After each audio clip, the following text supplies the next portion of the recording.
Soy Roberto Pombo. Bienvenidos a Mis Preguntas, un programa de Prisa Media patrocinado por Droguerías Cafam, porque tú nos inspiras.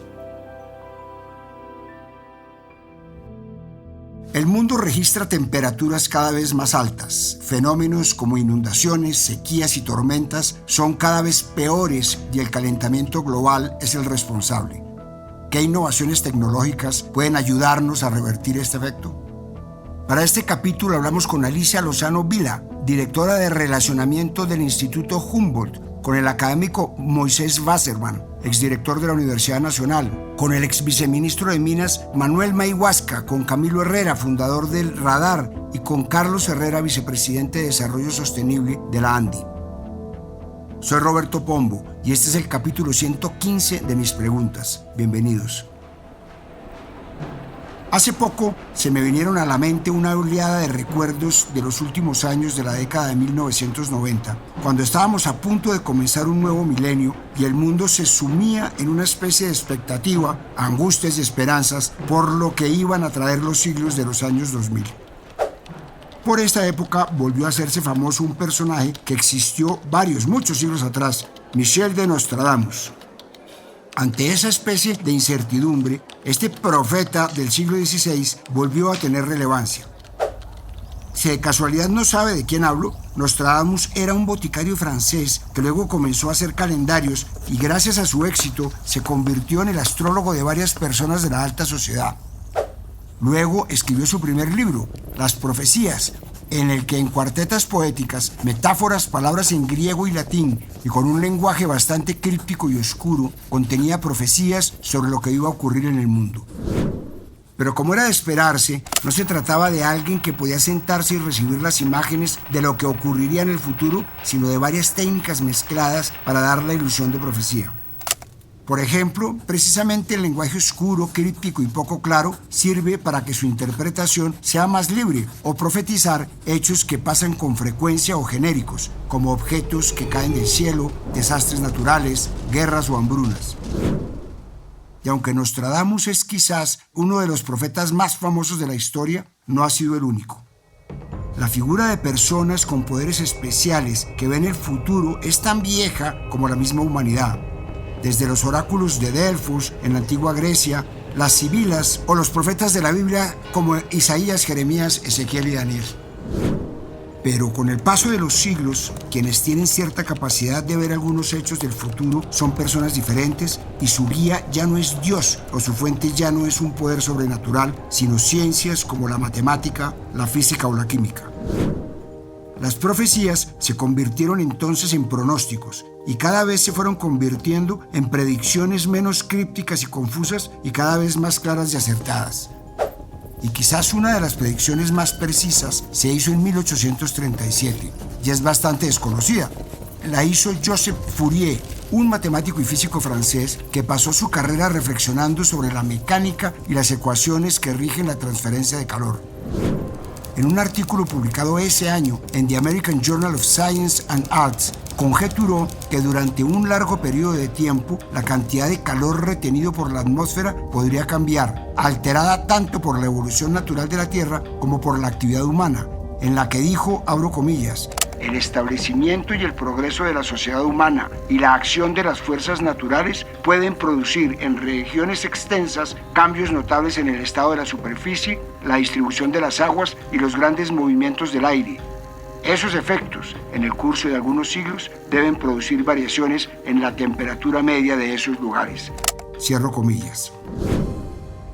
Unos años más adelante, Eunice Newton Foote, científica aficionada y destacada sufragista estadounidense, hizo un experimento en el que probó por primera vez la capacidad de diferentes gases para retener el calor, en el que descubrió que el cilindro con CO2 y vapor de agua se calentaba más que el aire normal y retenía su calor durante más tiempo a la sombra.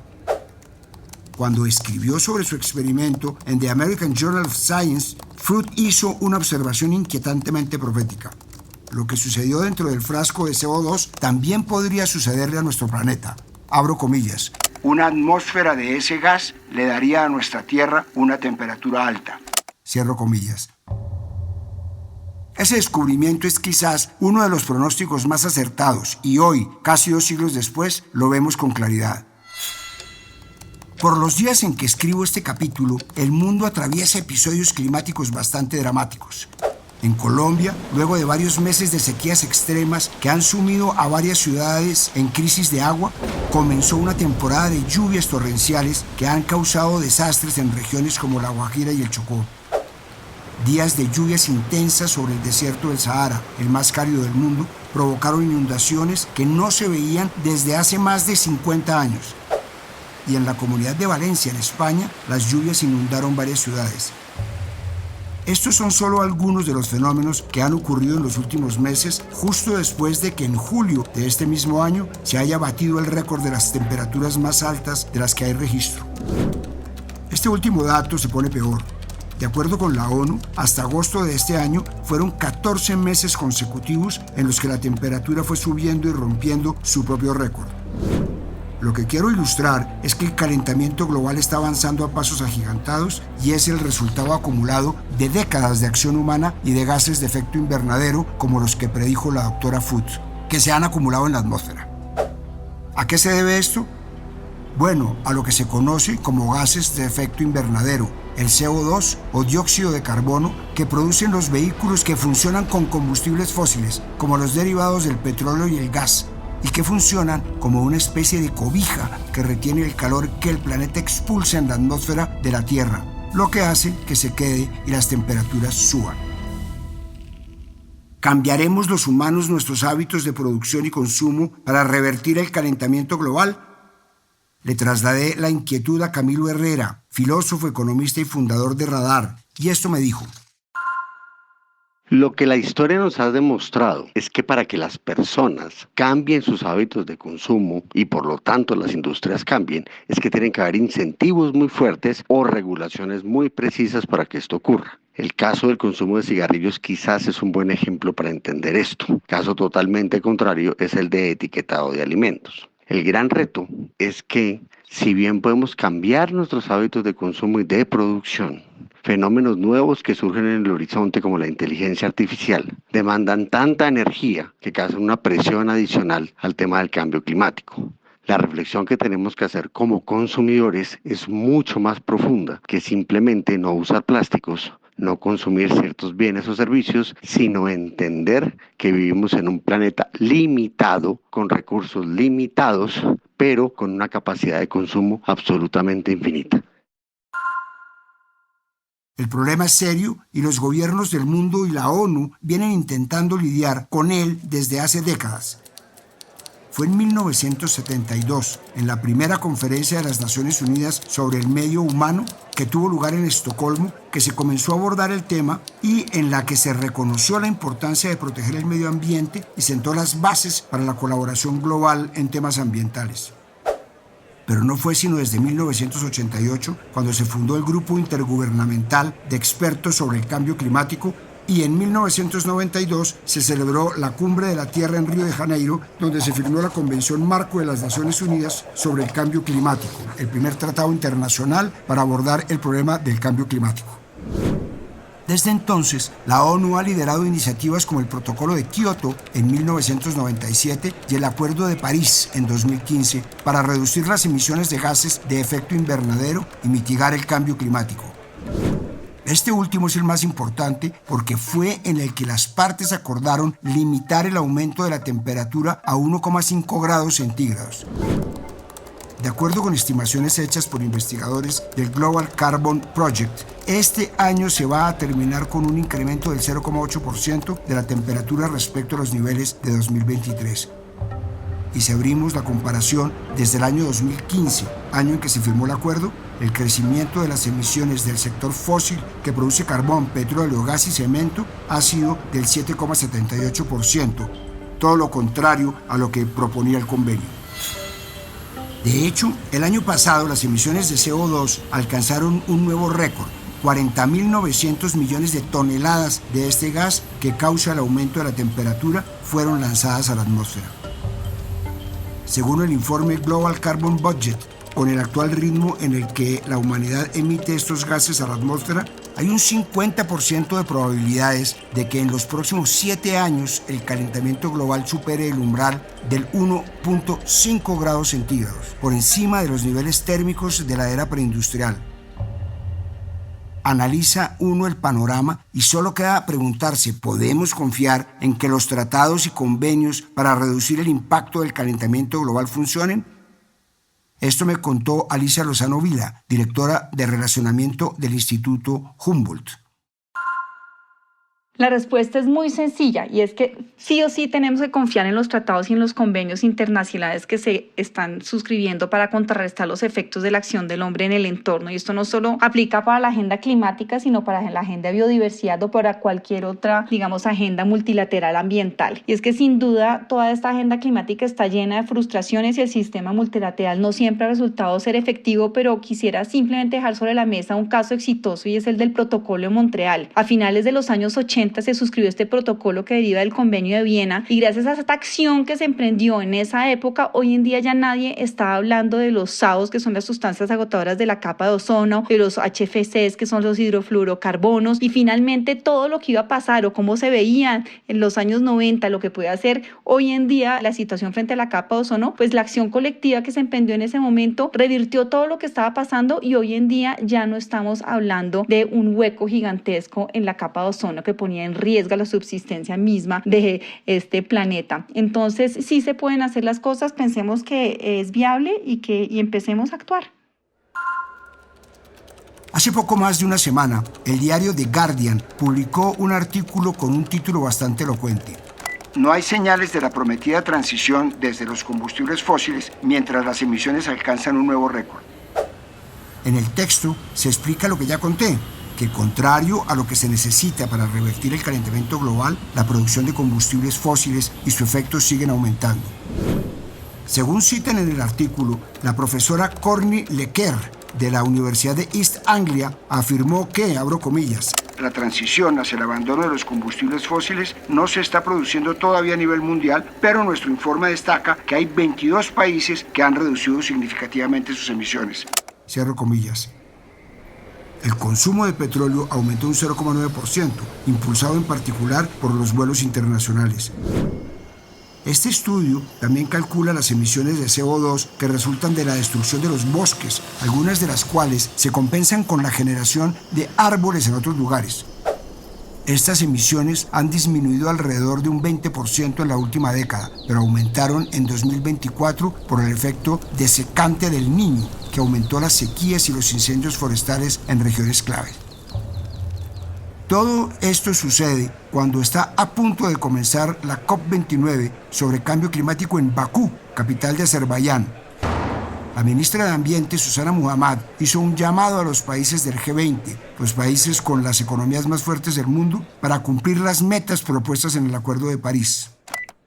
Si el G20 no baja sustancialmente las emisiones, donde se están concentrando hoy prácticamente el 80% de las emisiones, y si no hay un arreglo económico de fondo de transformación, también estos esfuerzos de cuidado de la biodiversidad van a ser insuficientes. Tal parece que la solución más recomendada por los científicos, la de reducir la cantidad de CO2 que producimos y lanzamos a la atmósfera, no está funcionando.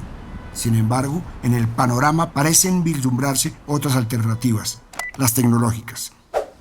Hace unos días quedé maravillado cuando un amigo me mostró un video que mostraba una colina en Dinamarca de donde varias personas bajaban en esquí y de la que salían varias chimeneas que botaban vapor en vez de humo. Se llama Copenhill. Lo que les describí es solo el techo de una planta de energía renovable en Copenhague, capital de Dinamarca.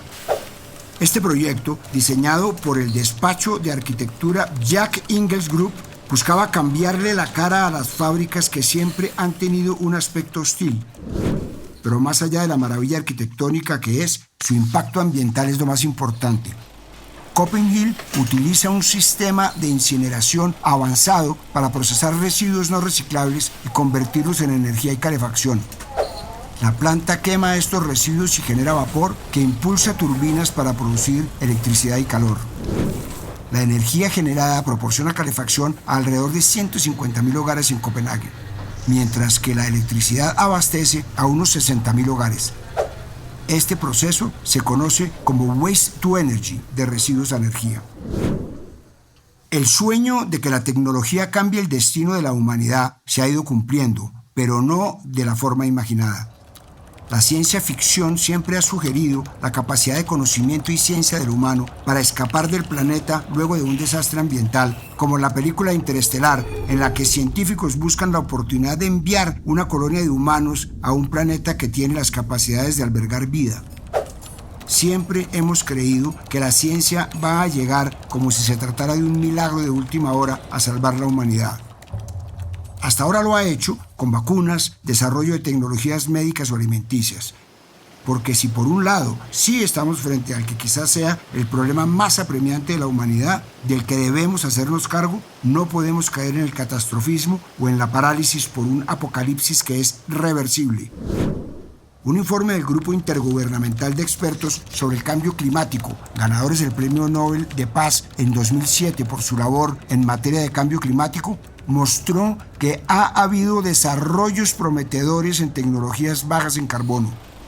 La inversión en tecnologías climáticas que han hecho las industrias, que generan un 34% de las emisiones de carbono, pasó del 8 al 14%. Uno de los avances que más me ha maravillado es la fotosíntesis artificial.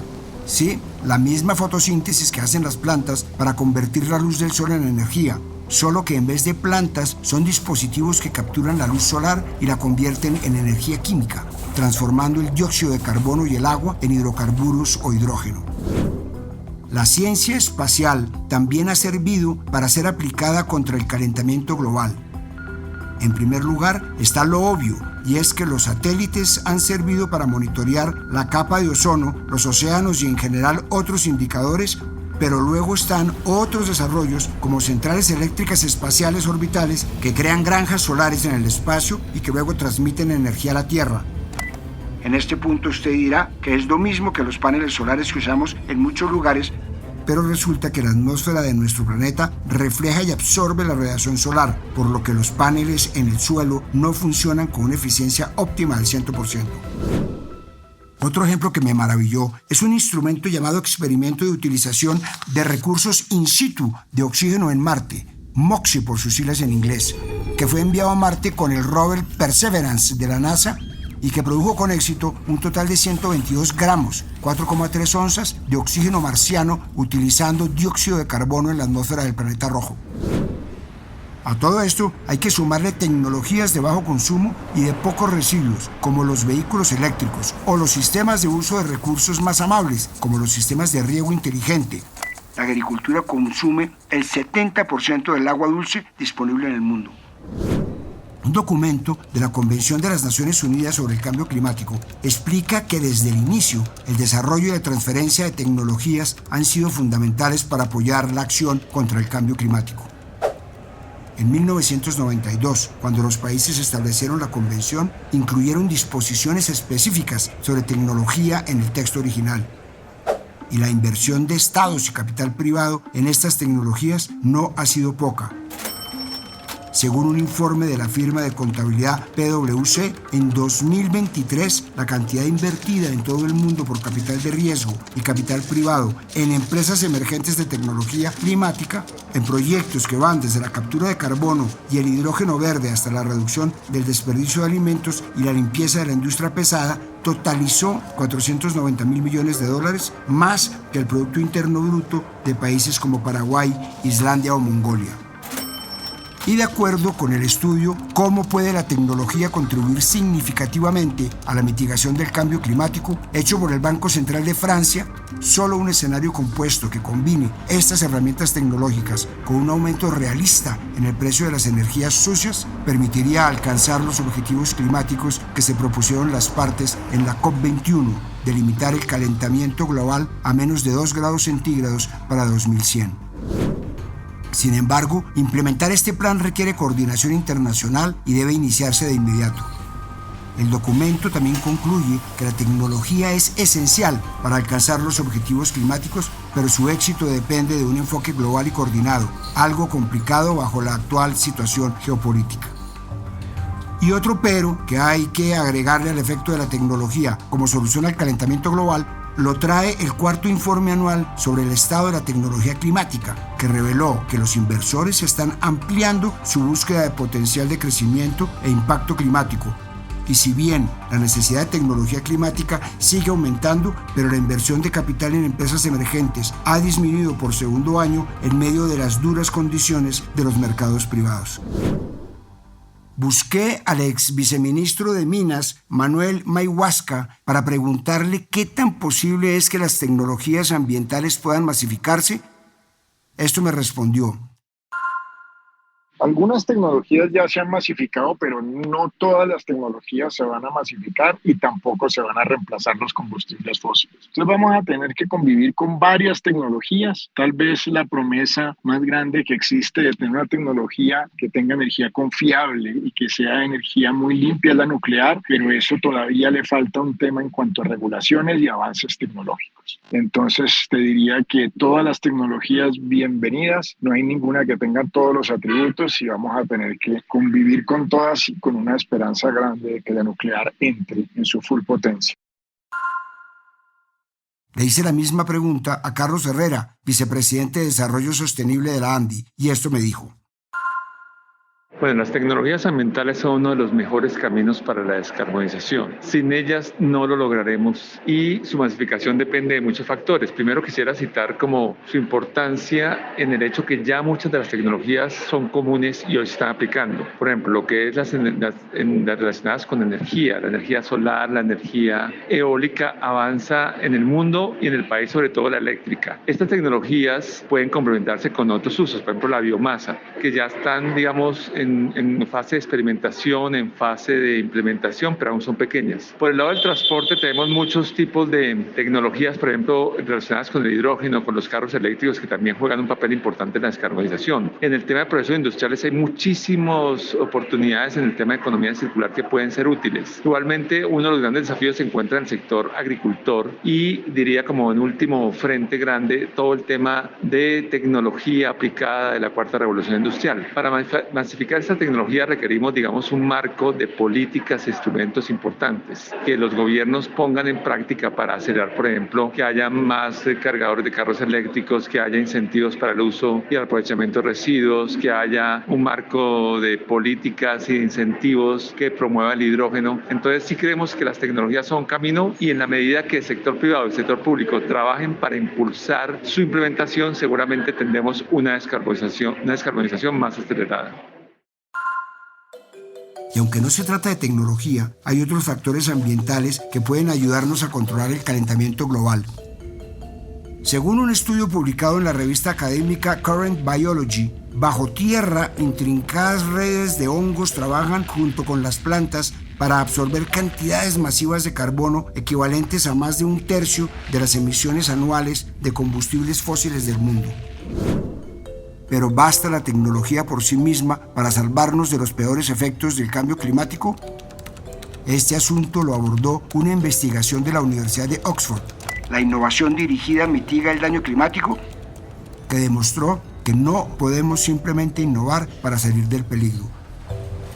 Según Jacob Moscona, uno de los autores del estudio, la innovación ha reaccionado con fuerza al aumento de las temperaturas, ha desplazado el foco hacia los cultivos y las zonas más afectadas negativamente por el cambio climático y hacia formas de tecnologías más adaptables como las semillas resistentes al calor. Todo esto ha ayudado a los agricultores a adaptarse, pero la idea de que la nueva tecnología va a mitigar por completo las consecuencias económicas del cambio climático, incluso en un país como Estados Unidos, parece incoherente con los datos existentes. Me queda entonces la duda: ¿qué impacto real puede tener la tecnología climática para revertir el calentamiento global? Esto me contó el científico y ex rector de la Universidad Nacional, Moisés Wasserman.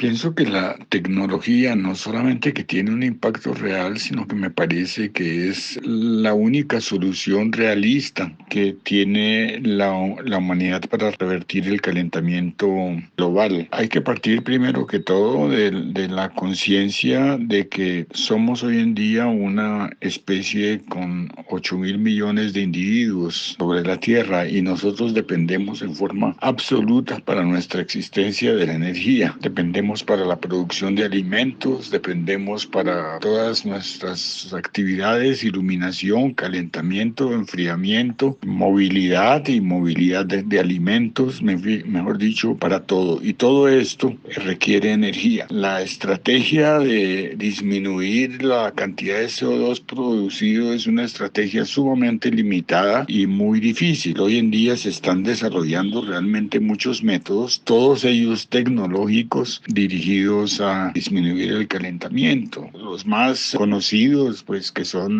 la energía eólica o la energía solar, pues son artefactos absolutamente tecnológicos. Vamos en camino y espero que lleguemos a la fusión nuclear, que será la producción de energía limpia en cantidades prácticamente ilimitadas. Pero hay además otras iniciativas extraordinariamente imaginativas. Una de ellas, pues, la captación de CO2 de la atmósfera. Ya se están construyendo fábricas que captan el CO2 y lo incorporan a unos ladrillos de ciertos materiales. Se está llevando a cabo la inyección de CO2 a ciertos yacimientos de minerales que son capaces de incorporarlo, modificación de plantas y algas de tal forma que absorban en forma aumentada el CO2 atmosférica, y hasta unas que parecen de ciencia ficción pero que no lo son tanto, como generar unas nubes artificiales de pequeñas partículas en la estratosfera que por un sombreado temporal de la Tierra bajan en forma forzosa la temperatura. Estos son mucho más realistas que la opción ingenua de querer disminuir el CO2 simplemente absteniéndonos de actuar. Mientras encontramos una solución mundial para la crisis climática, en el país vivimos en una paradoja triste. Tenemos un presidente que quiere posicionarse como gobernante global, que quiere liderar una iniciativa en la que no invierte, y en Bogotá, en medio de una crisis del agua, un alcalde que se dice técnico que no atendió una emergencia que se podía prever. A pesar de los avances científicos maravillosos que ha logrado la humanidad, lo que de verdad necesitamos para detener el calentamiento global es un factor que la ciencia no puede darnos, y es tiempo. La razón fundamental por la que las soluciones de alta tecnología no pueden por sí solas salvarnos del cambio climático es sencilla: el tiempo. Este factor es, con diferencia, la variable más importante y lo único que la tecnología no puede darnos, o por lo menos por ahora. El cambio climático es un problema acumulativo y los efectos que vemos hoy son la consecuencia de décadas de contaminación que hemos causado. Lo ideal sería cumplir con las metas trazadas de bajar la temperatura y cantidad de CO2 que lanzamos a la atmósfera y dejar que la tecnología nos ayude con el resto. Soy Roberto Pombo y este fue el capítulo 115 de Mis Preguntas. Nos vemos en un próximo capítulo. A partir de este momento, este capítulo de Mis Preguntas queda disponible en todas las plataformas de podcast. Este episodio fue posible gracias a Droguerías Cafam, porque tú nos inspiras. Dirección: Roberto Pombo. Producción general: Juan Abel Gutiérrez. Asesor editorial: Dariel Sampero Espina. Guiones: Juan Abel Gutiérrez y Johnny Rodríguez. Producción de campo: Marcela Salazar y Lucía Beltrán. Postproducción de audio: Carlos Bernal.